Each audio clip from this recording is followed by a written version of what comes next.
இதே எடுத்துறேன்.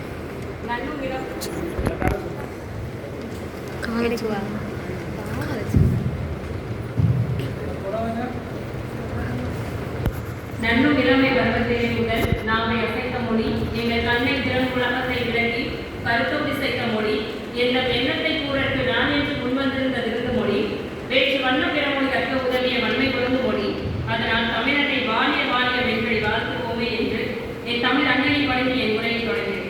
இன்று நான் பேச எடுத்துக்கொண்ட தலைப்போ செஞ்சிலுவை சங்கத்தினுடைய அடிப்படை கோட்பாடுகள். காலத்தினால் சிறித உதவி சிறிதெனிலும் ஞானத்திலும் ஆனக்கருது என்ற வள்ளுவரின் வாய்மொழிக்கு இணங்க செயல்படக்கூடிய ஒரு உலகளாவிய அமைப்பு தான் செஞ்சிலுவை சங்கம். செஞ்சிலுவை சங்கம் என்பது மனித உயிர்களை பாதுகாக்கவும் போர், இயற்கை பேரிடர் மற்றும் அவசர காலங்களில் ஜாதி மத இன பாகுபாடின்றி அனைத்து மக்களையும் காக்க வேண்டும் என்பதை நோக்கமாக கொண்டு செயல்படக்கூடியது. செஞ்சிலுவை சங்கத்தினுடைய தலைமையிடமானது சுவிட்சர்லாந்து நாட்டில் இருக்கக்கூடிய ஜெனீவாவை தலைமையிடமாக கொண்டு செயல்படுகிறது. 1863ஆம் ஆண்டு ஜி. ஹென்றி டுனாட் என்பவரால் தோற்றுவிக்கப்பட்ட ஒரு அமைப்பு தான் செஞ்சிலுவை சங்கம். செஞ்சிலுவை சங்கம் ஒவ்வொரு வருடமும் மே 8ஆம் தேதி கடைபிடிக்கப்படுகிறது. இந்திய செஞ்சிலுவை சங்கமானது 1920ஆம் ஆண்டு முதல் புதுடெல்லியை தலைமையிடமாக கொண்டு 700க்கும் மேற்பட்ட கிளைகளுடன் இன்றளவும் செயல்பட்டு வருகிறது. செஞ்சிலுவை சங்கத்தினுடைய ஒரு முக்கியமான குறிக்கோள் யாதெனில் கல்வி நிறுவனங்களில் மாணவர்களுக்கு கல்வியோடு மனிதாபிமான உணர்வையும் சேர்த்து வளர்க்க வேண்டும் என்பதை தலையாக கடமையாக கொண்டு செயல்படுகிறது. செஞ்சிலுவை சங்கத்தினுடைய சேவைகள் என்னவென்று நாம் பார்க்கும் பொழுது இரத்த தானம், முதலுதவி பயிற்சி, சமூக சேவைகள், போர், இயற்கை பேரிடர் போன்ற காலங்களில் துன்புறக்கூடிய மனிதர்களை பாதுகாக்க வேண்டும் என்பதை அடிப்படை நோக்கமாக கொண்டு செயல்படுகிறது. இந்த செஞ்சிலுவை சங்கத்தினுடைய சின்னம் வெள்ளை நிற பின்னணியில் சிவப்பு நிற கூட்டல் குறியோடு செயல்படுகிறது என்பதை நாம் அனைவரும் அறிவோம். இது சுவிட்சர்லாந்து நாட்டில் இருக்கக்கூடிய சின்னத்தினுடைய ஒரு தலைகீழ் மாற்றம் தான் நம்முடைய நாட்டில் செயல்படுகிறது. செஞ்சிலுவை சங்கத்தினுடைய தந்தையாக கருதப்படுவர் ஜி. Henry do not.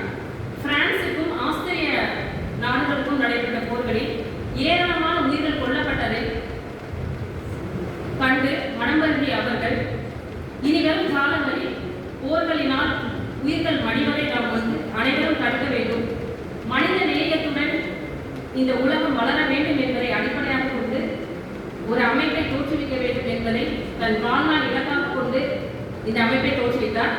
இன்றளவும் உலக அளவில் இந்த செஞ்சிலுவை சங்கத்தினுடைய சிறப்பு யாதெனில் தோற்றுவிக்கப்பட்ட ஆண்டு முதல் இதுவரை 3 முறை நோபல் பரிசை வென்றுள்ளது. இந்த அமைப்பை தோற்றுவித்த ஜி. ஹென்றி டுனாட் அவர்கள் சிறந்த மனிதநேய செயல்பாட்டிற்காக 1901ஆம் ஆண்டு முதல் நோபல் பரிசை பெற்றுள்ளார். இந்த செஞ்சிலுவை சங்கத்தினுடைய 7 கோட்பாடுகள் மனிதநேயம், பாரபட்ச தன்மை, நடுநிலைமை, சுதந்திரம், தன்னார்வ சேவை, ஒற்றுமை, உலகளாவிய தன்மை. முதலாவதாக மனிதநேயம். மனிதநேயம் என்பது பிற மனிதர்களுடைய துன்பத்தை அறிந்து நாம் அவர்களுக்கு உதவ வேண்டும் என்பதுதான். இதுதான் நாம் நடைமுறை வாழ்வில் அறிந்த மனிதநேயம் என்பது. இதை ஒரு சிறு உதாரணம் மூலமாக நான் கூறுகிறேன். கடந்த மாதங்களில் இணையதளங்களில் அதிகமாக வெளியிடப்பட்ட ஒரு விஷயம், கேரளாவில் ஆலன் ஷெரி என்ற ஒரு 10 மாத குழந்தை சாலை விபத்தில் பாதிப்படைந்த ஒரு தருணத்தில் தன்னுடைய 5 உடல் உறுப்புகளை திருவனந்தபுரத்தில் சிகிச்சை பெற்று வந்த 10 வயது சிறுவனுக்கு அந்த பெற்றோர்கள் வழங்கினார்கள். அங்கே மனிதநேயம் வாழ்ந்தது. அங்கே மனிதநேயம் வாழ்ந்தது. மனிதநேயம் என்ற வார்த்தையில் கூறுவது அல்ல சிறப்பு, அதை நடைமுறை வாழ்வில் செயல்படுத்துவதுதான் சிறப்பு.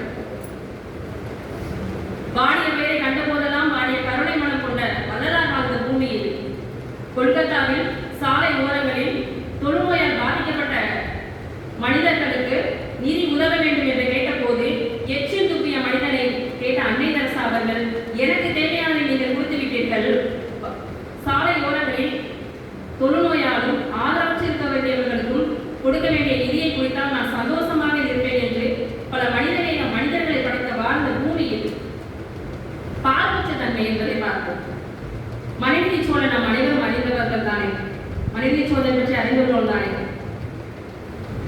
தெரியும்ல, மனிதநீ சோழன்.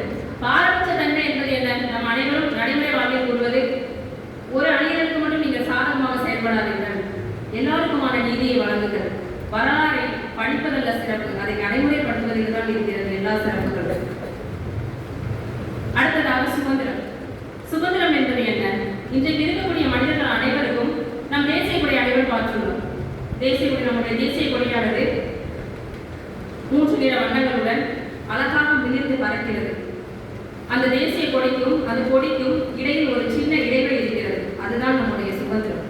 கட்டுப்பாடான சுதந்திரத்துடன் மனித நேயத்தை பாதுகாப்பதை நம் முதன்மை இலக்காக கொண்டு வாழ்க்கை செயல்பட வேண்டும். தன்னார்வ சேவை என்பது என்ன? நான் உனக்கு உதவி புரிந்தால் நீ எனக்கு பொருள் கொடுப்பாயா அப்படிங்கிற நோக்கத்தோடு நம்மளுடைய வாழ்வை கட்டமைக்க கூடாது. ஒற்றுமை என்பது என்ன? ஜவஹர்லால் நேரு அவர்கள் எழுதினார் டிஸ்கவர் ஆஃப் இந்தியா என்ற நூலில், வேற்றுமை ஒற்றுமை இருந்தாலும் என் நாடு வளமிக்க நாடு என்று. ஒற்றுமை என்பது நம் நாடு பாதிக்கப்படும் போது, அதாவது நம் நாடு போரினால் அவதிப்படும் போது என் மக்களை மட்டும் நான் உயிர் கொடுத்து நான் காப்பேன் என்று கூறுவதல்ல, பிற நாடுகளுக்கு இடையான உறவையும் நாம் மேம்படுத்துவதில் இருக்கிறது.